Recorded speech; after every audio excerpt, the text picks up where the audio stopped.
नमस्कार। हम महान शिक्षाविद,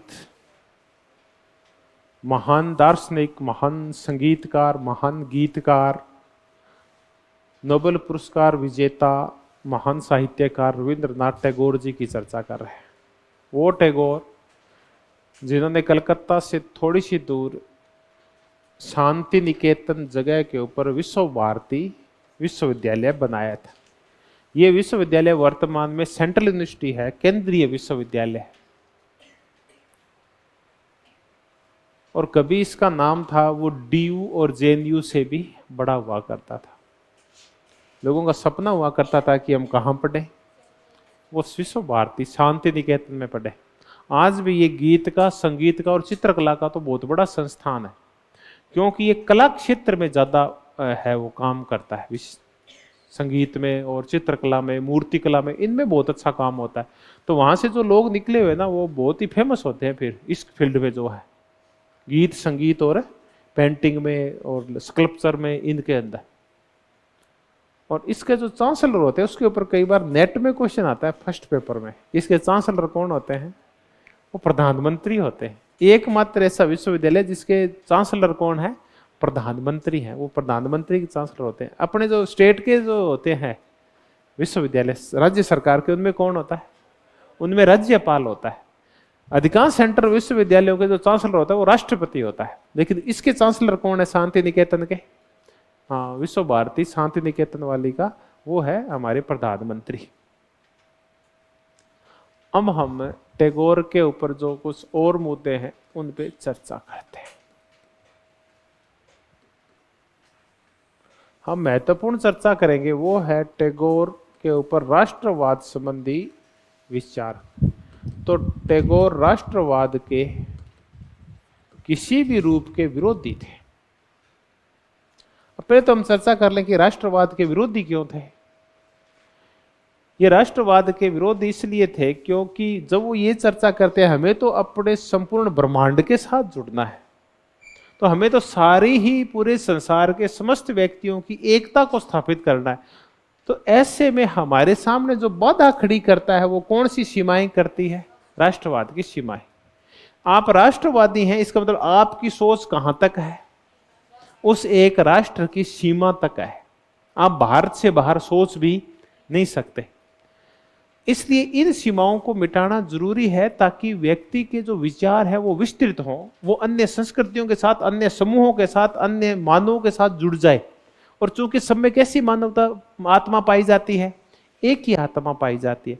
तो ऐसे में जो राष्ट्र की जो बाधाएं हैं वो व्यक्ति को सृजनात्मक रूप से स्वतंत्र होने में रोकती है, उसकी व्यापकता को रोकती है, उसकी आध्यात्मिक जो स्वतंत्रता है, सृजनात्मक स्वतंत्रता, उसको रोकती है राष्ट्र की सीमाएं।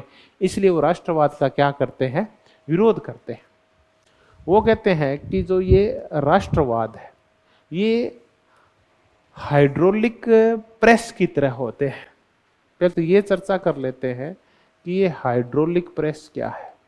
मैंने आपको पहले भी करवाया था ये कि ये हाइड्रोलिक प्रेस की तरह होते हैं।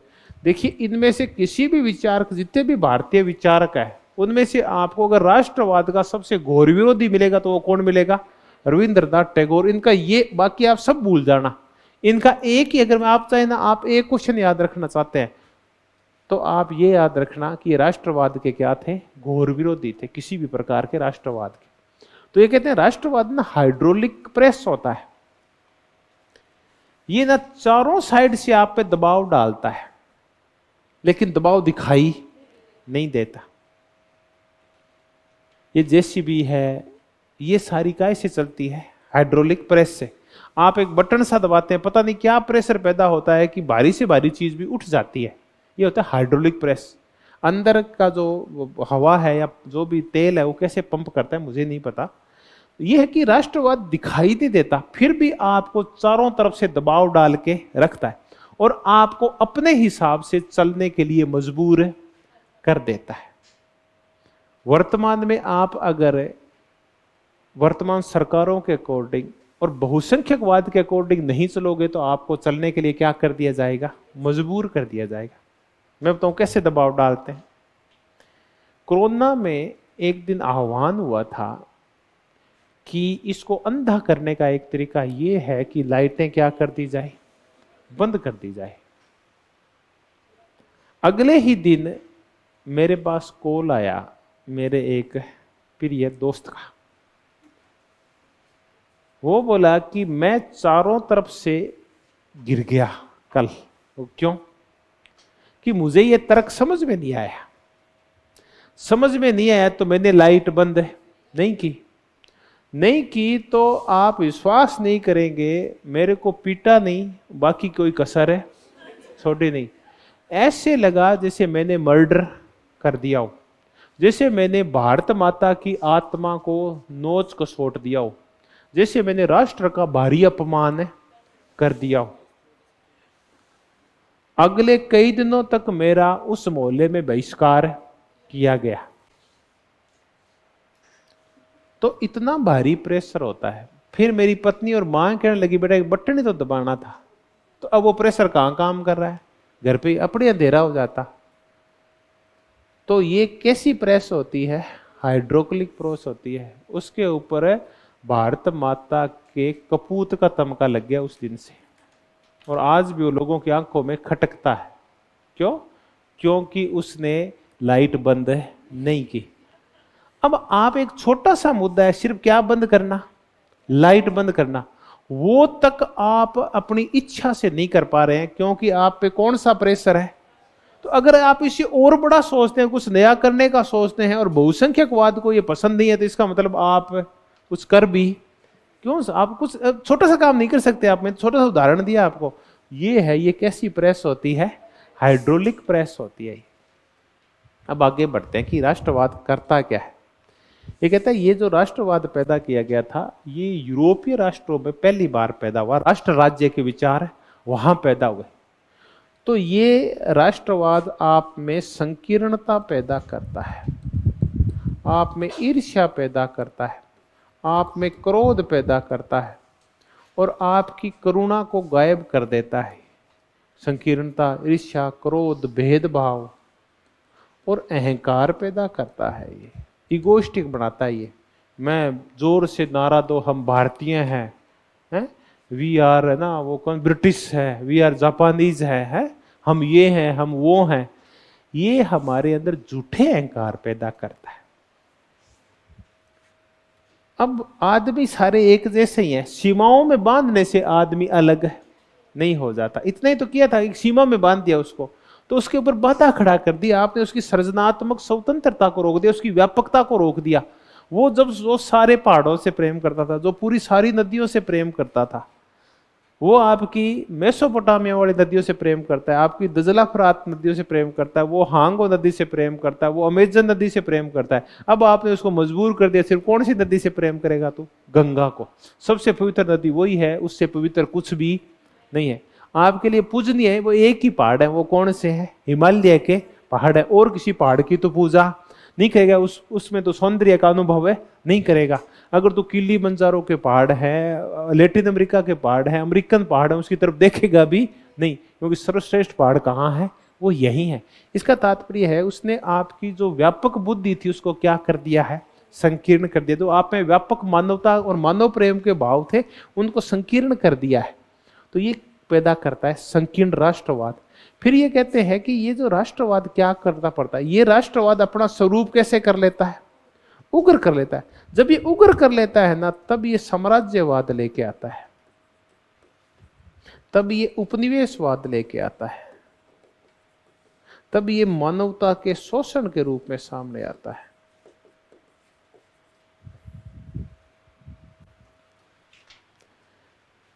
अब ये कहते हैं कि पश्चिम में सबसे बड़ी जो कमी है वहां क्या पाया जाता है? राष्ट्रवाद पाया जाता है।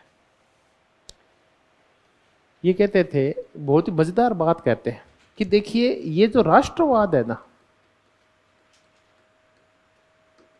ये आप में भौतिकवाद और संकीर्णताएं पैदा करता है, आपकी सोच को छोटा कर देता है, आपके अध्यात्मवाद को खत्म कर देता है, आपकी जातियों को संगठित कर देता है। परिणाम स्वरूप क्या हुआ? पाश्चात्य देशों में जब राष्ट्रवाद पैदा हुआ तो वो भूखे हो गए और वो भौतिकतावादी हो गए, और देखते देखते उन्होंने लैटिन अमेरिका, अफ्रीका और एशिया के ऊपर कब्जा कर लिया।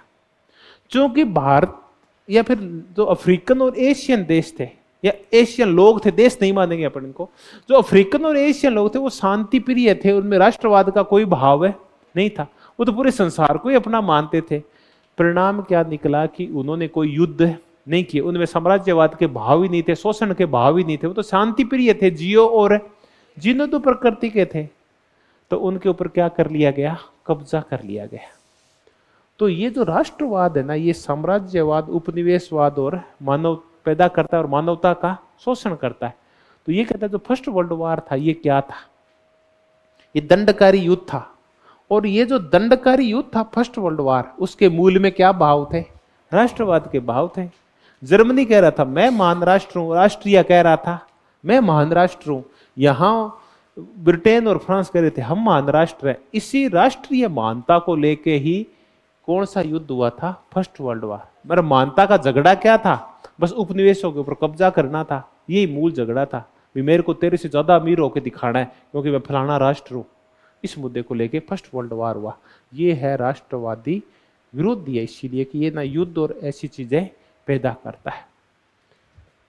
तो ये राष्ट्रवाद की बजाय फिर क्या कहते हैं, क्या होना चाहिए, अंतरराष्ट्रवाद होना चाहिए, या इसकी बजाय सार्वभौमिक संश्लेषणवाद होना चाहिए। ये कहते हैं इस राष्ट्रवाद में एक बड़ी गड़बड़ होती है कि राष्ट्रवाद की इच्छा होती है राष्ट्र की कि वो अपनी क्या बढ़ाए, शक्ति बढ़ाए। तो एक राष्ट्र में क्या बनी रहती है, शक्ति लालसा बनी रहती है। इस शक्ति लालसा की पूर्ति के लिए वो क्या करता है, भीड़ मनोविज्ञान का प्रयोग करता है। क्योंकि अगर आपको अपनी राज्य को अपनी शक्ति बढ़ानी है तो सभी नागरिकों को एक ही सांचे में ढालना पड़ेगा। और सारे कौन सा स्वर बोलेंगे, एक स्वर बोलेंगे। क्योंकि शक्ति तभी बढ़ेगी राज्य की जब अगर कोई राज्य में अलग अलग स्वर बोल रहा है, अपने अपने हिसाब से बोल रहा है, अपनी सृजनात्मक स्वतंत्रता के अकॉर्डिंग बोल रहा है, तो इसका तात्पर्य वो सारे एक स्वर में नहीं बोल रहे। सारे ये नहीं कह रहे कि हम हिंदू हैं, ये हैं, हम हिंदू हैं। कुछ कह रहे हैं मुस्लिम है, कुछ कह रहे हैं ईसाई है, कुछ कह रहे हैं मानव है, कुछ कह रहे हैं उदारवादी है, कुछ कह रहे हैं दक्षिणपंथी है, कुछ कह रहे हैं उदारपंथी है। सारे अलग अलग भाषाएं बोल रहे हैं, अलग अलग उनके विचार है, अलग बहुलवाद है वहां। तो वहां राष्ट्र शक्तिशाली नहीं हो पाएगा। तो राष्ट्र कोशिश करता है कि सबको कौन से ढांचे में डाल दे, एक ही सांचे में डाल दे। जब सारे एक सांचे में डल जाएंगे ना, एक जैसा सोचने लग जाएंगे, एक जैसा व्यवहार हो जाएगा, एक जैसे विचार हो जाएंगे, तो सारे लोग हैं वो मिल के एक यूनिटी का निर्माण कर लेंगे। उससे राष्ट्र क्या हो जाएगा, शक्तिशाली हो जाएगा। अब ये क्या करते हैं, इसके लिए नेतृत्व किसका प्रयोग करता है, भीड़ मनोविज्ञान का। कि भीड़ का एक मनोविज्ञान होता है। भीड़ साइकोलॉजी ये कहती है कि आप उसको एक बार दिशा दे देते हो ना, सारी भेड़ें क्या जाती है, एक ही तरफ जाती है।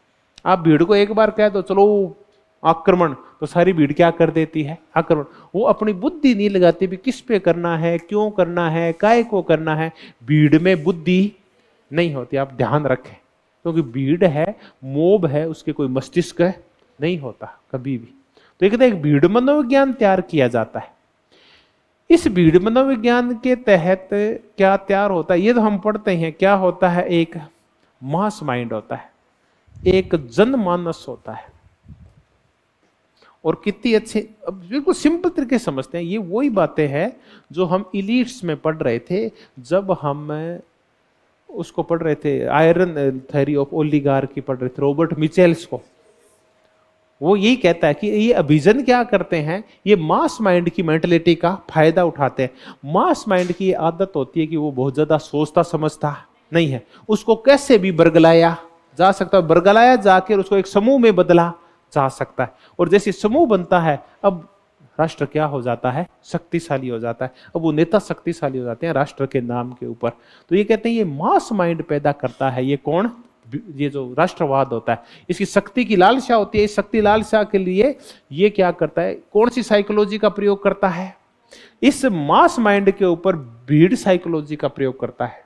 और परिणाम क्या निकलता है कि फिर सारी जनता उसकी अंधभक्त हो जाती है और हंसते खेलते अपनी सारी सृजनात्मक स्वतंत्रता किसके हवाले कर देती है? राष्ट्र के हवाले कर देती है। राष्ट्र तो क्या करेगा? एक नेता के हवाले कर दी जाती है और फिर नेता उस जनमानस को अपने अकॉर्डिंग चलाता है। तो ये है, इससे क्या होता है, ये राष्ट्रवाद दरअसल सबसे बड़ा जो संकट खड़ा करता है, आपकी क्या खो देता है? सृजनात्मक स्वतंत्रता, आपके विरोध करने के अधिकार, सारी चीजें खो देता है। जबकि लोकतंत्र में सबसे ज्यादा जरूरी चीज क्या होती है? विरोध का अधिकार होता है। आप अपने शोषण की आवाज ही नहीं उठा सकते, इसका मतलब लोकतंत्र नहीं है। इससे बुरा तो कुछ नहीं हो सकता किसी भी लोकतंत्र के लिए। तो ये आपकी सृजनात्मक स्वतंत्रता में बाधा पैदा कर देता है। इसलिए राष्ट्रवाद के क्या है? ये घोर विरोधी। इसको क्या बोलते हैं? हाइड्रोक्लिक प्रेस है, जो आप चारों तरफ इतना दबाव डालती है कि आप इसे बच नहीं सकते। तो दरअसल राष्ट्रवाद करता क्या है? आदमी की स्वतंत्र सोच को गायब कर देता है और कहता है तुम वही सोचेगा जो मैं तेरे से कहूंगा। जबकि आदमी इस धरती पे जो पैदा हुआ है वो स्वतंत्र और सृजनात्मक वृद्धि के लिए हुआ है, लोगों के पीछे चलने के लिए नहीं हुआ है। ये कहता है आदमी का मस्तिष्क इतना व्यापक होता है कि उसका विस्तृत करके ब्रह्मांड तक ले जाना चाहिए, और हम इसकी बुद्धि को सीमित करके कहां तक रखना चाह रहे हैं? वो एक राष्ट्र तक, एक भूमि के टुकड़े तक चाह रहे हैं। ऐसा नहीं होना चाहिए। तो फिर क्या हो? तो फिर ये कहते हैं उसकी बजाय हो संश्लेषणात्मक सार्वभौमिकतावाद। ये बहुत ही फेमस है इनका, सार्वभौमिकतावाद। आप ये दूसरी चीज भी याद रखें कि चलो राष्ट्रवाद का तो विरोध कर दिया आपने, देश का तो विरोध कर दिया, अब इसकी बजाय क्या होगा? संश्लेषणात्मक सार्वभौमिकवाद, सिंथेटिक यूनिवर्सलिज्म।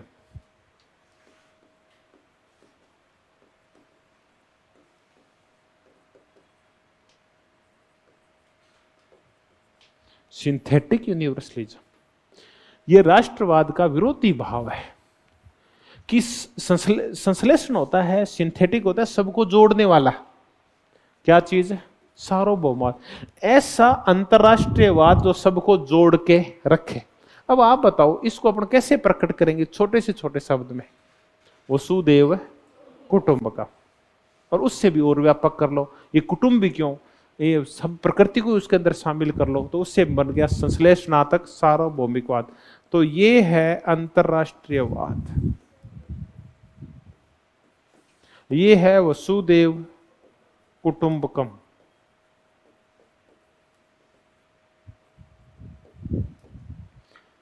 इसमें क्या किया जाता है? लोगों को जो सिखाया जाता है वो राष्ट्र की बजाय मानवता से प्रेम करना सिखाया जाता है।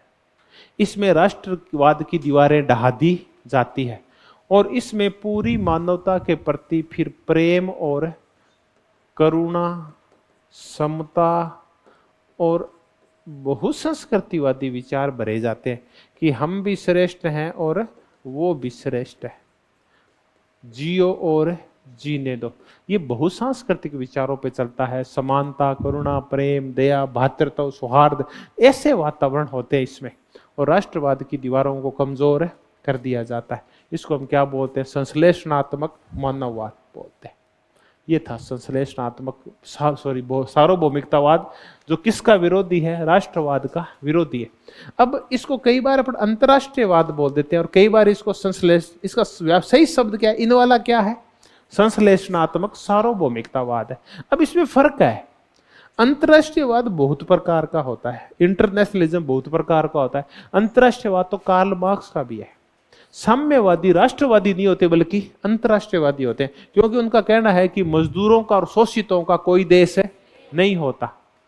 तो वो कहते हैं कि पूरे संसार के मजदूर क्या होते हैं? एक होते हैं। वो तो है उनका अंतरराष्ट्रीयवाद। जो वर्गीय आधार के ऊपर राष्ट्रवाद की अवहेलना और आलोचना करते हैं, भौतिक आधार के ऊपर, ये जो करते हैं ये आध्यात्मिक टाइप ज्यादा है, इसमें भौतिकतावाद की चीजें नहीं है। ये मजदूरों का उनके ऐसी चर्चाएं नहीं करते। वे तो कहते हैं आपका हृदय इतना व्यापक और उदार हो जाएगा कि पूरा संसार ही आपको क्या लगने लगेगा? अपना लगे। फिर आप और दूसरे में कोई भेद नहीं होगा, क्योंकि आप सबकी आत्मा क्या है? एक है। वही ईश्वर है, वो सबकी आत्मा के अलग अलग स्वरूप है जो हमें विराजित है। तो ये है संश्लेषणात्मक सार्वभौमवाद, जो और भी किससे ज्यादा व्यापक है?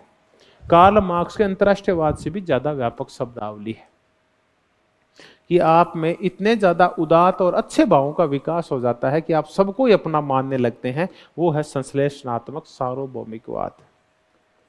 अब है अधिकारों की चर्चा। टैगोर थे, वो कहते थे कि अधिकारों के लिए क्या चाहिए आपको? शक्ति। अधिकार मांगने से नहीं मिलते, बल्कि अधिकार का निर्माण और सृजन करना पड़ता है। आप अपनी आत्म अनुभूति के अकॉर्डिंग अपने अधिकार डिसाइड करते हैं और उन अधिकारों को फिर प्राप्त करके उनके ऊपर चलते हैं।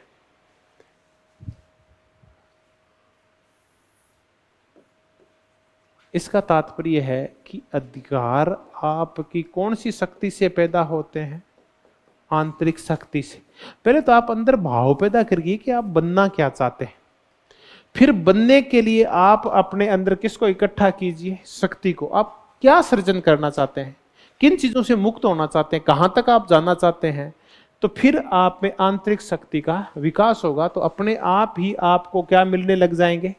अधिकार मिलने लग जाएंगे। संघर्ष का स्वरूप निश्चित हो जाएगा। लोग आपका शोषण बंद कर देंगे। क्योंकि आप में भाव ही पैदा नहीं होते, आपके अंदर आंतरिक शक्ति नहीं है, इसलिए लोग आपका शोषण करते रहते हैं। जिस दिन आंतरिक शक्ति का विकास हो जाता है उस दिन कोई भी शोषण नहीं करता। देखिए, हम कहते हैं कि गांधी को खड़ा किया गया था। गांधी को खड़ा नहीं किया था। गांधी में क्या थी? आंतरिक शक्ति थी। गांधी कभी भी सोचता नहीं था, गांधी कभी भी घबराता नहीं था किसी भी चीज को लेके। देखिए कितना दृढ़ निश्चयी व्यक्ति होगा कि दो घटनाओं से समझते हैं गांधी को। एक बार टैगोर की आगे चर्चा ही कर लेंगे कि गांधी का बेटा बीमार पड़ गया। गांधी का बेटा बीमार पड़ गया तो गांधी को ये जो प्राकृतिक चिकित्सा थी, नेचुरोपैथी जिसको बोलते, उस पर बहुत बड़ा विश्वास था।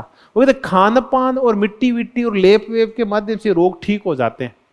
अब कस्तूरबा बैठी है, छोरे को बुखार चढ़ा है 110-12 डिग्री, छोटे छोटे और लड़के को। कस्तूरबा कह रही है गांधी जी डॉक्टर को बुला लो। और गांधी जी कह रहे हैं नहीं, मुझे किस पे विश्वास है? प्रकृति चिकित्सा पे विश्वास है। इसको कौन सी शक्ति बोलते हैं? आंतरिक शक्ति। और वो छोरा ठीक हो गया। ठीक है, उन्होंने डॉक्टर से लगा, कोई एलोपैथी दवाइयां नहीं थी। अब ब्रिटेन की महारानी की सीढ़ियां चढ़ रहे हैं और क्या पहन रखा है? धोती पहन रखी है। ब्रिटेन की महारानी जो संसार में इतनी शक्तिशाली थी, आज तो हम क्या है, हम इतने शक्तिशाली हो गए हैं कि ब्रिटेन की शक्ति हमारे सामने कुछ नहीं है। इसलिए ब्रिटेन की कोई भी छवि है वो हमारे मन में बन नहीं पा रही है। दूसरा ये हुआ है कि पिछले 25-30 साल में हमने एक और अच्छा काम कर लिया है। हमने इतिहास का बहुत बड़ा पार्ट जो अंग्रेजों ने तैयार किया था, विशेष करके 1773 से लेकर जब भी अंग्रेज आए थे और तब से 1947 के इतिहास को क्या कर दिया है? कमजोर कर दिया है। इसलिए अंग्रेजों का जो प्रभुत्वशाली इतिहास था वो हमारे मस्तिष्क में है ही नहीं। तो अब है ना, हम अपने आप को तुर्रम खा समझते, किसी से कम नहीं समझते। लेकिन आज से ना 100 साल पहले की कल्पना करो, जब ब्रिटेन इतना शक्तिशाली था और भारत उसका गुलाम था। ऐसे टाइम में एक व्यक्ति वहां की महारानी से मिलने जा रहा है, क्या पहन रखी है? धोती पहन रखी है, ऊपर कुछ नहीं पहन रखा, सीधे नंगे शरीर, अर्ध नंगे वहां चला जाता है। तो ये उसकी क्या थी? शक्ति थी। इसको कहां से पैदा होती है? आंतरिक शक्ति। फिर आपको मरने का डर है। जब आपको मरने का डर खत्म हो जाता है तब आपको कोई नहीं मारता। अपने मरते तब है जब अपने को मरने का क्या लगता है? डर लगता रहता है। तो वो तो सामने चलता था सब चीजों के। तो वो एकला ही तो व्यक्ति खड़ा हुआ था। तो ये कहते हैं अधिकार मिलते हैं, वो कैसे मिलते हैं? आंतरिक शक्ति से। और राजनीतिक अधिकारों के लिए उनका कहना था कि ये प्रत्येक देश को आत्मनिर्णय का अधिकार होना चाहिए। ये आत्मनिर्णय का अधिकार कौन सा होता है? कि उनका राजा कौन होगा, उनकी सरकार खुद चुनेंगे। ऐसा राज कोई किसी देश का दूसरे का गुलाम नहीं होगा। तो ये राजनीतिक स्वतंत्रता के और आत्मनिर्णय के अधिकार के समर्थक थे ये। तो हमने टैगोर का देखा, ये राष्ट्रवाद के विरोधी थे। राष्ट्रवाद की बजाय किसको पसंद करते थे? संश्लेषणात्मक सार्वभौमिकवाद को। ये इसका विरोधी विचार है राष्ट्रवाद का, अंतरराष्ट्रीयवाद का प्रकार है ये। और ये अधिकारों को कहां से मांगते थे? कहां से आते हैं? आंतरिक शक्ति से आते हैं ये वाले। अब हम जो और चर्चाएं करेंगे वो छोटी छोटी है। हम एक चर्चा कर लेते हैं कि ये पूर्व और पश्चिम इनके मिलन के समर्थक थे। ये कहते हैं कि पश्चिम में बढ़िया बातें क्या है, कि पश्चिम में अच्छी बात है, यहाँ विज्ञान है, यहाँ तर्क है, और यहाँ ये आपकी क्या है, इसका विज्ञान है, तर्क है, मानववाद है, अनुसंधान की प्रवृत्ति है, नए नए प्रयोग करने की प्रवृत्ति है, नई नई चीजों की सीखने की प्रवृत्ति है उन लोगों में। वो ठस नहीं है, वो परिवर्तन पसंद व्यक्ति हैं जो हर व्यवस्था में नए नए प्रयोग करते रहते हैं। तो ये ज्ञान, विज्ञान, तर्क और अनुसंधान की प्रवृत्ति वाले हैं। पश्चिम में ये बड़ी अच्छी विशेषता है। पूर्व के लोगों में कुछ अच्छी विशेषताएं, आध्यात्मिक होते हैं, शांति प्रिय होते हैं, त्यागमयी होते हैं और सिंपल जीवन जीने वाले होते हैं। ये इनकी विशेषताएं होती है पूर्व के लोगों की, और पश्चिम के लोगों की अलग विशेषताएं होती है। ये कहते हैं पश्चिम में एक संकट है बहुत बड़ा, ये ना भूखे होते हैं। कुछ अच्छाइयों के साथ साथ ये भी होता है कि ये मानवतावादी तो होते हैं लेकिन ये भौतिकवादी भी बहुत बड़े होते हैं, उपनिवेशवादी होते हैं, ये युद्ध प्रेमी होते हैं, राष्ट्रवादी होते हैं। तो इनमें कुछ कमियां हैं, वो तो अपने को छोड़ देनी है और उनसे क्या ग्रहण करनी है, अच्छाइयां ग्रहण करनी है। और इसमें पूर्व की अच्छाइयों को मिला देंगे तो भारत में पूर्व और पश्चिम का क्या होना चाहिए, मिलन होना चाहिए। कहीं ऐसा नहीं हो कि भारत उनसे शक्ति लालसा ले ले और बाकी चीजें ग्रहण नहीं करें, क्योंकि शक्ति लालसा होगी तो भारत भी शक्तिशाली होना चाहिए। तो वही युद्ध, अहिंसा, और फिर वो अपने लोगों की सृजनात्मक स्वतंत्रता का नाश, वही राष्ट्रवाद, वही सारी चीजें आ जाएगी। तो पश्चिम से अंधानुकरण नहीं करना है पश्चिम का, बल्कि पश्चिम से सिर्फ कौन से भाव लेने हैं, अच्छे और उदात भाव वो पश्चिम से लेने हैं। अब आलोचना है, ये तो है ही स्वाभाविक है। ये आलोचक है फासीवाद के, और ये आलोचक है साम्यवाद। फासीवाद व साम्यवाद के आलोचक है। अब ये आलोचक क्यों है? क्योंकि चाहे फासीवाद हो और चाहे रशियन साम्यवाद, क्योंकि रशियन साम्यवाद में लेनिन भी ऐसा ही था, स्टालिन तो उसका बाप था। और साम्यवाद की जो समझ पैदा हुई है वो कब से हुई है? 1917 के बाद से। पहले तो जो साम्यवाद था वो कहाँ था? पुस्तकों में था, कार्ल मार्क्स की पुस्तकों में और विभिन्न विचारकों की पुस्तकों में। धरती पे कब उतरा? 1917 में। तब पता चला कि साम्यवाद किस रूप में लागू होता है। तो साम्यवाद में भी वही प्रवृत्तियां दिखाई देने लगी जो किस में थी? फासीवाद में। वही अपनी जनता को दबाना, वही जनता का शोषण करना, लोगों की सृजनात्मक स्वतंत्रता को दबाना, उनकी हत्या कर देना, ऐसे काम फासीवाद में भी होते हैं। और वही राष्ट्रवाद का प्रसार करना, वही साम्यवाद में पाए गए थे। चाहे वो फिर फासीवाद हो और चाहे साम्यवाद हो, ये इन दोनों के घोर आलोचक थे, क्योंकि ये व्यक्ति की सृजनात्मक स्वतंत्रता का ह्रास करके और संकीर्णता को, शोषण को बढ़ावा देते हैं, ये फासीवाद और साम्यवाद। फिर ये कहते हैं कि मान लेते हैं कि जो साम्यवाद जो आया है, वो जो स्टालिनवाद आया, एक साम्यवादी कह लेते हैं कि ये ना पूंजीवादी शोषण की खिलाफत करने के लिए आया है। तो खतरनाक तो पूंजीवादी है, उसके बचने के लिए क्या आया है? साम्यवाद आया है। लेकिन साम्यवाद वैसा ही है कि आप क्या करते हैं, एक भयंकर दावाग्नि से या फिर भयंकर आग से बचने के लिए एक बहुत बड़े किस में कूद पड़ते हैं? समुद्र में। तो मौत तो निश्चित है। अगर आप पूंजीपतिवादी देश के अंदर है तो भी मौत निश्चित है, और उससे बचने के लिए साम्यवाद में चले गए हैं, यानी आप आग से बचने के लिए कहाँ कूद गए हैं? गहरे समुद्र में, तो भी मौत निश्चित है। तो दोनों में कोई फर्क नहीं है, एक सांपनाथ है और एक नागनाथ है। कौन कौन? एक पूंजीवाद और दूसरा साम्यवाद। हैं दोनों ही विषैले। क्यों? दोनों ही आपकी सृजनात्मक स्वतंत्रता को रोकते हैं। अब आ गए हैं कौन? गांधी जी। गांधी जी का, टैगोर का आपसी प्रेम भी बहुत ज्यादा था, क्योंकि दोनों उदात हृदय वाले व्यक्ति थे। लेकिन दोनों के अंदर आपस में वैचारिक मतभेद भी था। तो इनमें मतभेद था, मनभेद नहीं था। वो बापू वो कहा करते, महात्मा कहा करते थे टैगोर इनको, और वो क्या करते थे? गुरु जी कहा करते थे, गुरु रविंद्रनाथ टैगोर। तो गांधी जी को किस किस मुद्दे पे भेद था दोनों का, वो चर्चाएं कर लेते हैं। एक छोटा सा भेद कर लेते हैं दर्शन को लेके। टैगोर थे ये रज्जब के, रैदास के या कबीर के इस परंपरा के थे। जो एकेश्वरवादी हैं और जो अमूर्त का वो चाहते हैं, इनको अपन बोलते हैं निर्गुण।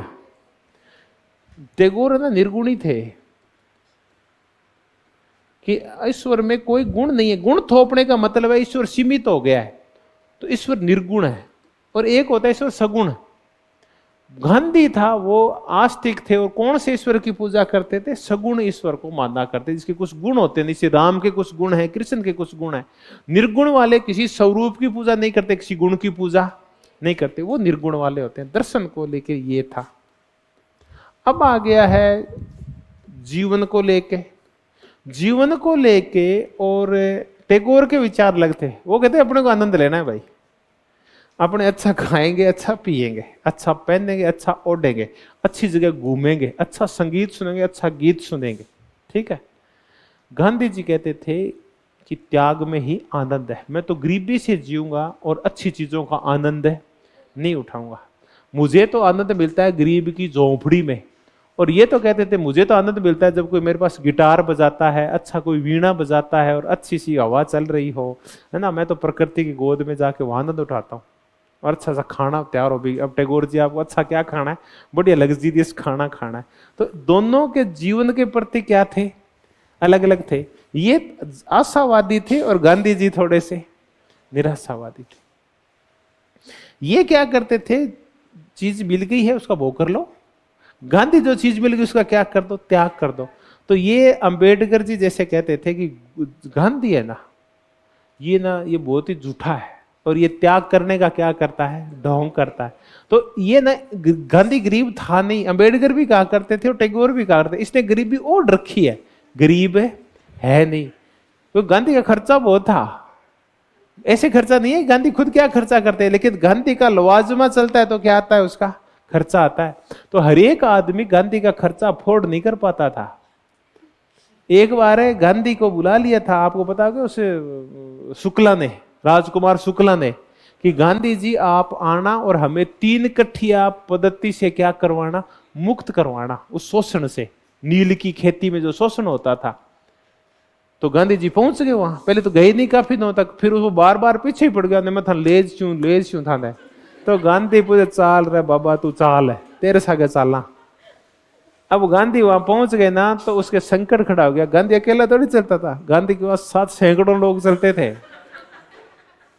तो अब चलो गांधी ने तो पानी पी लिया, बाकी सैकड़ों लोग पानी पे काम थोड़ी चलाएंगे।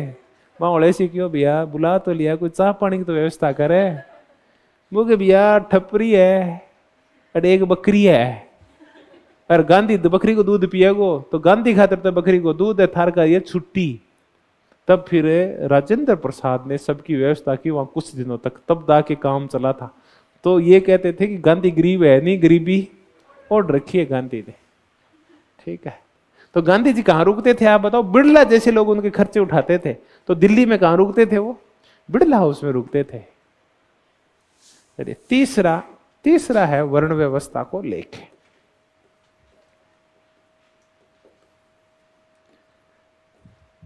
वर्ण व्यवस्था, गांधी जी कहते थे कि वर्ण व्यवस्था बहुत ही सही है, जाति व्यवस्था सही है, क्योंकि ये कर्म के ऊपर कार्य विभाजन से बनी हुई है। और ये है ना जो कार्यों का जो सीखा हुआ है वो एक पीढ़ी से दूसरी पीढ़ी में आगे ट्रांसफर कर देती है। इसलिए जाति और वर्ण व्यवस्था बनी रहनी चाहिए, गांधी का ये कहना था। और ये जन्म आधारित होनी चाहिए, क्योंकि जो विशेषज्ञता ना वो ट्रांसफर होती है एक से दूसरे के पास। तो अपन ये कहते हैं कि ऊंदरे को जामिड़ो बिल खोद सी, ये कहते हैं भी जो चूहे के पैदा होगा वो क्या खोदेगा? बिल खोदेगा। तो जो ना कुमार के, सुनार के, सुथार के, यादव के, गुजर के, जाट के, राजपूत के घर में पैदा होगा, वो क्या करेगा? उनको देख देख के वैसे ही काम करेगा। ठीक है। तो बनिया का बेटा है, छोटे से उसको चल बेटे खेलते हैं, तो बनिया का बेटा क्या लाएगा? थोड़े से पत्थर लाएगा, ये गुड़ है। थोड़ी सी रेत लाएगा, ये क्या है? चीनी है। है ना, ऐसी चीजें इकट्ठा करेगा और उनको क्या कहेगा कि ये समान है। फिर दूसरा बढ़िया का बच्चा आएगा, वो खरीदेगा और मोल भाव करेगा। और जो किसानों के बच्चे खोलते हैं तो वो ट्रैक्टर लाते हैं, या वो एक गाय लाते हैं, या बैल लाते हैं, या भैंस लाते हैं। हट जाएगा, हाँ मेरे लो झोटो आवेगा पास हट जा, या मेरे पास ट्रैक्टर आ रहा है। वो ट्राली उलार करना सीखते हैं ना, वो ट्रैक्टर को आगे से उठाना, जेसीबी लेके आते हैं वो, है ना, ऐसे खिलौने लाते हैं। तो ये क्या करते हैं कि विशेषज्ञता एक से किसके पास ट्रांसफर होती है, दूसरे के पास। तो जैसे कोई है ना किसान का बेटा है, वो क्या बनना, किसान, तो वो बचपन से क्या सीख जाता है, खेती किसानी को सीख जाता है। गांधी ये कह के वर्ण व्यवस्था और जाति व्यवस्था का बचाव करते थे। ये बोलते थे गांधी जी हुआ क्या है कि इस वर्ण व्यवस्था ने जाति व्यवस्था को बढ़ावा दिया है।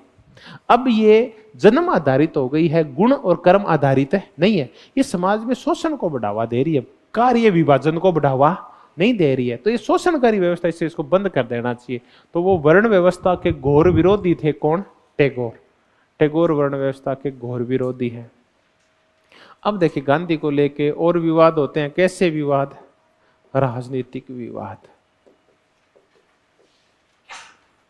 टैगोर ने कभी भी गांधी की हड़तालों का, गांधी की भूख हड़तालों का, गांधी के शून्य अवज्ञा का और गांधी का असहयोग आंदोलन का समर्थन नहीं किया। ये कहते हैं कि ये गांधी का अराजकता फैलाने का और संकीर्ण राष्ट्रवाद फैलाने का क्या है, एक तरीका है। तो गांधी के जो राजनीतिक कदम थे ना, वो टैगोर को पसंद नहीं थे। और देखें किस मुद्दे पे विवाद थे, हैं? हाँ, आर्थिक दृष्टिकोण। ये गांधी के चरखा उद्योग और कुटीर शास्त्र को, वो कुटीर उद्योगों को पसंद नहीं करते थे। तो गांधी से उनके राजनीतिक मुद्दों को लेके विवाद थे, वर्ण व्यवस्था को लेके। बाकी छोड़ दो, दो विवाद तो मुख्य है ही, वर्ण व्यवस्था और कौन से, राजनीतिक विवाद। तो ये हमने किसको किया, गांधी और टैगोर के आपसी संबंधों को किया। टैगोर कंप्लीट हो गए हैं, इनका गीतांजलि, इनकी 4-5 पुस्तकें वो याद रखना आप। और उसके बाद 2 चीजें याद रखना, राष्ट्रवाद का विरोध और संश्लेषणात्मक सार्वभौमवाद। सार्वभौमवाद है सारी भूमि का जो वाद है, वसुधैव कुटुंबकम है, उसको याद रखना। धन्यवाद, बहुत बहुत धन्यवाद।